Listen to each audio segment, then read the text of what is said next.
नमस्कार मित्रों, स्वागत है आप सभी का आपके अपने प्लेटफॉर्म हेलो शिक्षा पर। मैं नीतिका तिवारी हाजिर हूँ आप सभी के लिए सीटेट के प्रीवियस ईयर क्वेश्चंस का डिस्कशन लेके। इसके पहले की वीडियोस अगर अभी तक आपने नहीं देखी हैं तो उसको ज़रूर देख लीजिए, क्योंकि सीटेट ऐसा एग्जाम है जिसमें लगभग 60 to 70% question previous year question से आते हैं। तो ये आपके क्वालिफाई करने में पेपर काफ़ी मेजर रोल प्ले कर सकता है, तो इसे अवॉइड मत करिए और डिस्कशन देखते रहिए, जिससे आपका कॉन्सेप्ट बिल्ड हो, ना कि सिर्फ आंसर पता चले कि क्या कौन सा आंसर सही है। आंसर तो आप आंसर की से भी देख सकते हैं, लेकिन जो है अगर आपको कॉन्सेप्ट डेवलप करना है तो आपको वीडियोस देख के वो कॉन्सेप्ट को समझना पड़ेगा कि क्या क्वेश्चन कहना चाहता है, किस तरह से इसको सॉल्व करना है। ठीक है, तो ये सब तो रही बातें कि प्रीवियस ईयर के इम्पोर्टेंस की कि कितना इम्पोर्टेंट है। अब हम देख लेते हैं कि आज हम डिस्कस क्या करने वाले हैं। तो आज हम पेपर वन डिस्कस करेंगे। पेपर वन जिसमें पहला लैंग्वेज हिंदी लिया गया था और दूसरा लैंग्वेज इंग्लिश लिया गया था। आप लोग को पता होगा कि सीटेट में हमें दो लैंग्वेज सिलेक्ट करने होते हैं, language one and language two. तो लैंग्वेज वन हिंदी था और लैंग्वेज टू इंग्लिश था। ठीक है, अब ये बाकी एग्जाम के बारे में यहाँ सब लिखा गया है कि 150 नंबर का क्वेश्चन होता है, कोई निगेटिव मार्किंग नहीं है। तो सारे क्वेश्चन अटेम्प्ट करिएगा। अटेम्प्ट करने में कोई मतलब अगर आपका तुक्के से कम 5-10 नंबर भी सही हो जा रहा है तो वो बहुत बहुत बड़ा नंबर है। तो अगर आप क्वेश्चन आपको लग रहा है समय नहीं बचा है तो आप तुक्के से ही टिक कर दीजिएगा, लेकिन क्वेश्चन कोई मत छोड़िएगा, सभी क्वेश्चन को अटेम्प्ट करिएगा। पेपर में अब आपके बहुत समय नहीं बचा। आज 16 अगस्त है, 20 अगस्त को आपका पेपर है। तो आप सभी जो भी सीटेट के इस अगस्त 2023 के एग्जाम में अपीयर होने जा रहे हैं, उन सभी के लिए मेरी तरफ से बहुत सारी बेस्ट विशेस। आप पेपर अच्छा करें। आप लोगों ने जो पढ़ा है एग्जाम में, आई होप वही सारी चीज़ें आए। तो ये सब तो रही बात की बात है। ये अब पहले मैं ये बता दूं कि ये जो है 11 जनवरी 2023 का क्वेश्चन पेपर है। लेटेस्ट एग्जाम जो हुआ था 2023 में, 2022 का था लेकिन वो 23 तक एग्जाम चला था, तो उसी का ये पेपर है 2023 का 11 जनवरी। तो आइए इसमें हम चाइल्ड डेवलपमेंट एंड पेडागोजी पहले डिस्कस करेंगे। सीडीपी 15 क्वेश्चन आज इस वीडियो में डिस्कस करेंगे, बाकी के 15 क्वेश्चन इसके नेक्स्ट पार्ट में डिस्कस करेंगे। तो आइए क्वेश्चन नंबर 1 देख लेते हैं क्या दिया गया है। Which of the following statement is correct with respect to development of children. तो बच्चों के डेवलपमेंट के रिस्पेक्ट में कौन सा कथन सही है, ये पूछ रहा है और 4 ऑप्शन दिए गए हैं। देखिए यहाँ पे बच्चों के विकास के संबंध में निम्नलिखित में से कौन सा कथन सही है। पहला दिया गया, विकास के क्षेत्र सुस्पष्ट है और उनका एक दूसरे से कोई संबंध नहीं है। ये यहाँ जो ये दूसरा स्टेटमेंट लिख दिया ना, कोई संबंध नहीं है, बिल्कुल गलत है। क्योंकि आपको पता है विकास जो है आपस में अंतर संबंधित होते हैं। तो पहला ऑप्शन गलत हो जाएगा। दूसरा है, बाल विकास से संबंधित विभिन्न सिद्धांत बच्चों के विकास के विषय में एक मत है। तो एक मत नहीं है, जितने भी सिद्धांत हैं सभी ने अपने अपने सिद्धांत अपने अपने अनुसार दिए हैं। अगर लैंग्वेज की बात की जाए तो लैंग्वेज में ही पहले पियाजे ने कहा है कि पहले थिंकिंग आती है फिर लैंग्वेज आती है। मतलब पहले बच्चा सोचता है, उसके बाद भाषा आती है उसके उसके समझ में। वहीं अगर वाइगॉत्स्की की बात करें तो वाइगॉत्स्की ने इनसे अपोजिट बोला है। उन्होंने कहा है कि पहले बच्चा भाषा सीखता है, फिर वो सोच डेवलप करता है, फिर वो सोचना प्रारंभ करता है। तो इस तरह से मतलब मतभेद है सभी ये मनोवैज्ञानिकों में बाल विकास के संदर्भ में। तो ये भी गलत हो जाएगा। तो तीसरा क्या है, बच्चों का विकास उनके सामाजिक संदर्भ से प्रभावित होता है। बिल्कुल सही है। अगर बच्चे सामाजिक संदर्भ से प्रभावित ना हो रहा होता तो सोशलाइजेशन बच्चों का होता ही क्यों, उन्हें एक कमरे में बंद ना रखा जाता, तो उन्हें लोगों से क्यों मिलवाया जाता है, स्कूल क्यों भेजा जाता है, उनके दोस्त क्यों बनते हैं। क्योंकि वो सारे लोग उनके सोशलाइजेशन में एक फैक्टर है, और सोशलाइजेशन से बच्चों का क्या होता है, डेवलपमेंट प्रभावित होता है। आप ऐसे लोगों को कुछ ऐसे भी बच्चे होते हैं जो लोगों से बोलने में हेजिटेट करते हैं, बोल नहीं पाते किसी के सामने। तो वो लोग क्या है, उनका सोशलाइजेशन सही ढंग से नहीं हुआ है, जिस वजह से उनको ये समस्या आती है। तो इसमें तीसरा ऑप्शन सही हो जाएगा, बाकी के सारे गलत हैं। आइए क्वेश्चन नंबर 2 देख लेते हैं। 2 में दिया गया, विच of the following is an example of fine motor skills for grade third student. निम्नलिखित में से कौन सा तीसरी कक्षा के विद्यार्थियों के स्तर के अनुकूल सूक्ष्म गतिक कौशल का उदाहरण है। पहला दिया गया, दोस्त के साथ दौड़ना। दूसरा है, एक धागे में मोती पिरोना। तीसरा है, सीढ़ियां चढ़ना। और चौथा, खरगोश की तरह फुदकना। अब आप देखिए ग्रॉस मोटर स्किल यानी सूक्ष्म मतलब छोटा, तो ऐसा काम हमें सिलेक्ट करना है जिसमें हमारी छोटी मांसपेशियों का इस्तेमाल हो, हमें बड़ी मांसपेशियों को एक्टिवेट ना करना पड़े। तो अगर आप दोस्तों के साथ दौड़ रहे हैं तो रनिंग में आपकी ज़्यादा एनर्जी जाएगी, तो बड़ी ऑब्वियस सी बात है ये कि मतलब बड़ी मांसपेशियों का इस्तेमाल हो रहा है, तो इस वजह से ये ऑप्शन गलत हो जाएगा। दूसरा क्या दिया गया है, एक धागे में मोती पिरोना। तो आप बताइए मोती पिरो रहे हैं एक जगह बैठकर, उसमें कुछ हाथ हाथ का ही कुछ काम है, उंगलियों से हाथों से आप जो कर सकते हैं, इसमें आपको किसी बड़ी चीज मतलब बहुत ज़्यादा श्रम की ज़रूरत नहीं है, बहुत ज़्यादा मेहनत या एनर्जी की ज़रूरत नहीं है, जिस वजह से ये दूसरा ऑप्शन इसमें सही हो जाएगा। और अगर बाकी के ऑप्शंस की बात करें तो सीढ़ियाँ चढ़ रहे हैं उसमें भी आपकी एनर्जी लॉस होती है ज़्यादा। बाकी अगर खरगोश की तरफ कूदेंगे तो ये भी एक शारीरिक श्रम ही है। और सिर्फ धागे में मोती पिरोने में हमें एक जगह बैठकर उंगलियों द्वारा हाथों द्वारा काम करना है, जिस वजह से यही दूसरा ऑप्शन सही होगा, बाकी के सारे गलत हो जाएंगे। आइए नेक्स्ट देखते हैं question number 3। Which of the following traits are determined solely by heredity, मतलब पूरी तरह से हेरिडिटी पे कौन सा डिपेंडेंट है ये पूछ रहा है। आइए देखते हैं हिंदी में। निम्नलिखित में से कौन सी प्रवृत्ति गुण पूर्णता आनुवांशिक है? पहला दिया गया आंखों का रंग, दूसरा है बुद्धि, तीसरा है नैतिक विकास, चौथा है सामाजिक कौशल। तो अब इसमें आपको इतने सारे ऑप्शंस दिए गए हैं, इसमें से सिलेक्ट करना है कि कौन कौन सा सही है। तो आंखों का रंग ये जो है हेरिडिटी से इन्फ्लुएंस होता है। और दूसरा क्या दिया गया बुद्धि, तो बुद्धि आपको पता है ये मतलब बहुत कम बहुत माइन्यूट में ये हेरिडिटी पे डिपेंड करता है। बाकी बच्चे की बुद्धि जो है ये बाहरी बाह्य कारकों पर ज़्यादा डिपेंड करती है कि बाहर का उसे इन्वायरमेंट कैसा मिल रहा है, टीचर्स कैसे मिल रहे हैं, स्कूल कैसा मिल रहा है। मान लीजिए बच्चे की बुद्धि बहुत अच्छी है लेकिन वो पैदा हुआ उसे स्कूल में भी नहीं एडमिट कराया गया तो उसका विकास कैसे होगा, इस वजह से ये दूसरा गलत हो जाएगा। तीसरा है नैतिक विकास, तो जो मोरल डेवलपमेंट है ये हेरिडिटी से नहीं इन्फ्लुएंस होता। अगर बच्चे के जन्म लेने के बाद अगर वो मोरालिटी देख रहा है अपने समाज में, अपने आसपास वो मोरालिटी देख रहा है, तो उस हिसाब से उसकी मोरालिटी या नैतिक विकास डेवलपमेंट होता है। चौथा क्या है सामाजिक कौशल, तो सामाजिक कौशल को समाज से सीखेगा, ना कि जो है आनुवांशिक ये फैक्टर है। तो सामाजिक कौशल भी एक समाज से ही सीखा जा सकता है, तो एक बाह्य कारक है, जिस वजह से ये तीनों ऑप्शंस गलत हो जाएंगे। इसमें यही आंखों का रंग एक हेरिडिटी फैक्टर है, तो इस वजह से यही पहला सही हो जाएगा, यानी कि इसमें भी पहला ऑप्शन ही सही हो जाएगा। आइए नेक्स्ट देखते हैं क्वेश्चन नंबर 4। स्कूल ये इंग्लिश का क्वेश्चन है, मैं छोटा कर देती हूँ, आप लोग देख लीजिए ठीक है। अभी हम लोग हिंदी पे चलते हैं। विद्यालय बच्चों को नए व्यवहार और नियम सिखाते हैं और उनसे इसी अनुरूप क्रिया की अपेक्षा करते हैं। विद्यालय सामाजिकरण की डाट डाट संस्था के रूप में कार्य करते हैं।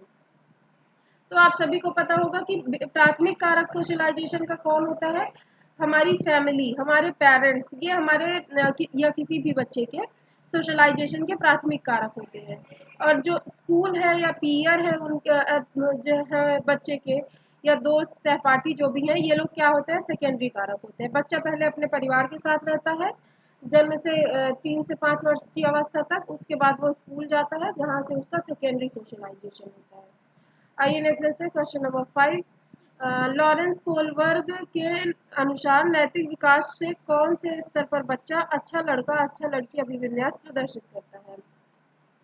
तो इसमें जो ऑप्शंस दिए गए हैं कौन कौन से हैं देख लेते हैं एक बार हम लोग।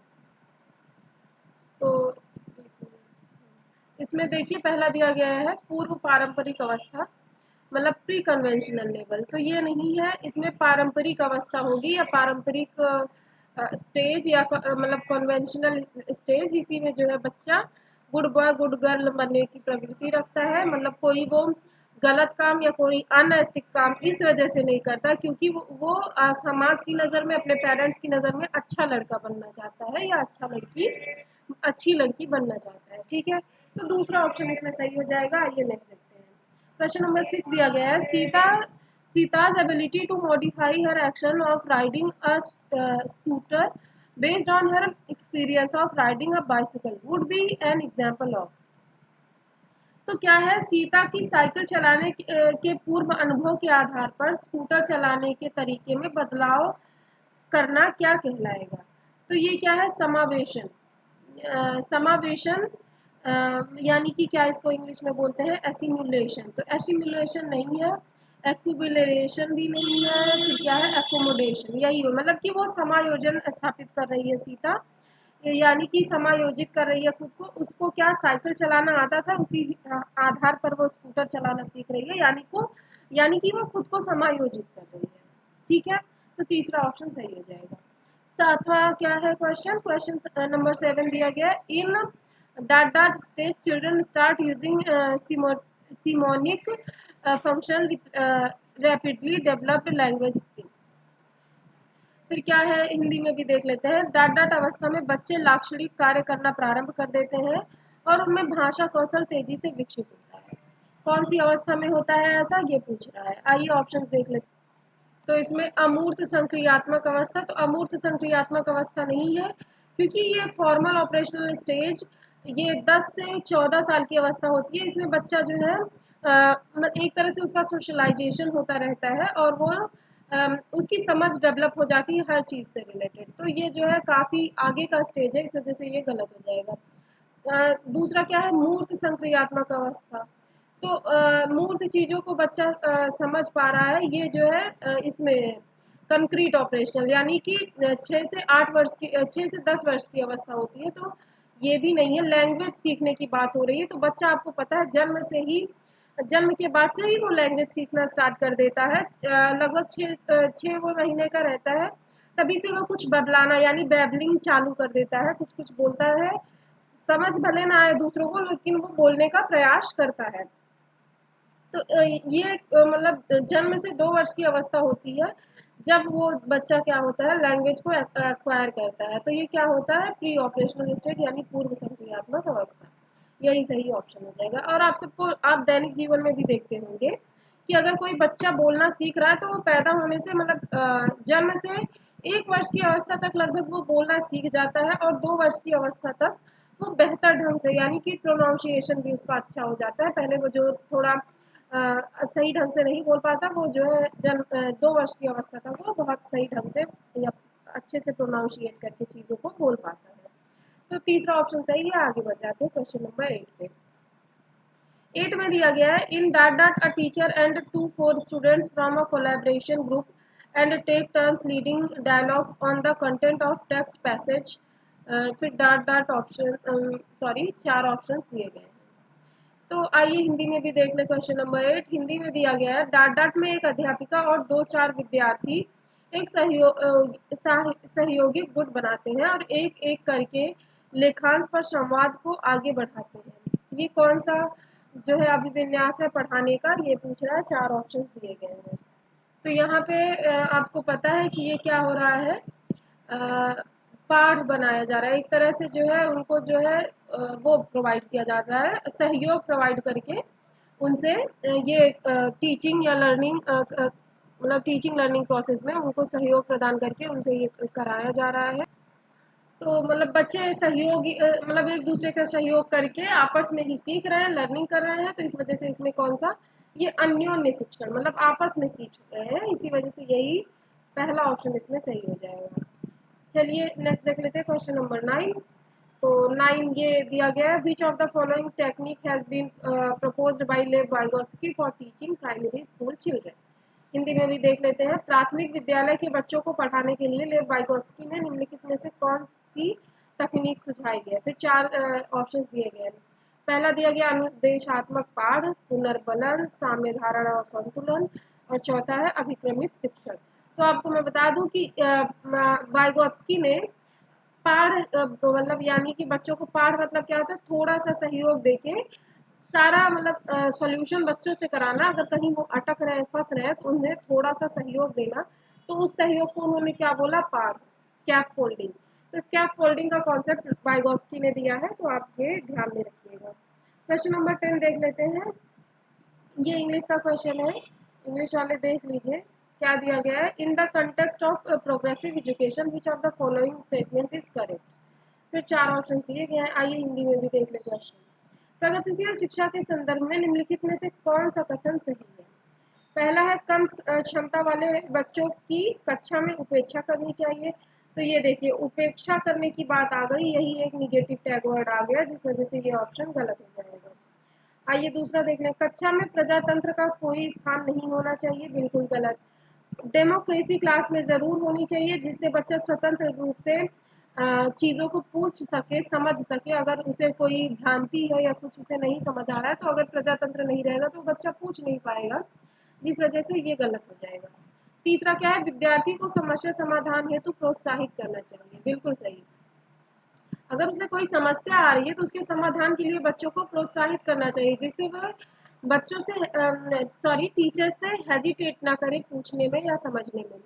वरना आप एकदम खड़ूस टीचर है, अगर बच्चे ने पूछ लिया तो उसको डांट दिए कि यही नहीं आ रहा है तुमको, सभी बच्चों को आता है, तुमको ही नहीं आता, तुम्हारे ही डाउट्स हमेशा रहते हैं। अगर आप इस तरह से बच्चों से ट्रीट करेंगे तो वो प्रोत्साहित नहीं, आप उसको डीमोटिवेट कर रहे हैं पूछने के लिए, यानी कि आप उसकी उपेक्षा कर रहे हैं, जो यहाँ पे है। और अगर आप कोई बच्चा पूछा तो आप उसको अप्रिशिएट करें, देखो ये कितने ध्यान से पढ़ रहा है बच्चा, इसने ये क्वेश्चन पूछा, बहुत अच्छा क्वेश्चन पूछा आपने, बहुत सही किया। तो इस तरह से अगर आप उसको प्रोत्साहित करेंगे तो और बच्चे भी प्रेरित होंगे अपने डाउट्स पूछने के लिए। टीचर तो डांटेंगे नहीं हमें, हमको बल्कि हमारी तारीफ ही करेंगे, इस वजह से हम भी अपने क्वेश्चन पूछ लेते हैं। तो ये तीसरा ऑप्शन इसमें सही हो जाएगा। चौथा, कक्षा मुख्यतः पाठ्य पुस्तक केंद्रित होनी चाहिए तथा और सभी भी नियम शिक्षक निर्धारित होने चाहिए। तो दोनों ही स्टेटमेंट गलत है। हमेशा शिक्षा पाठ्य पुस्तक केंद्रित नहीं, चाइल्ड सेंटर्ड यानी कि बच्चे को ध्यान में रखकर करानी चाहिए, और नियम शिक्षक नहीं, मतलब नियमों में फ्लेक्सिबिलिटी होनी चाहिए, बच्चों के को ध्यान में रखकर बच्चों के अकॉर्डिंग नियम बनने चाहिए। तो इस वजह से ये चौथा ऑप्शन भी गलत हो जाएगा, तीसरा इसमें सही रहेगा। तो आई होप आप सभी को समझ आया होगा।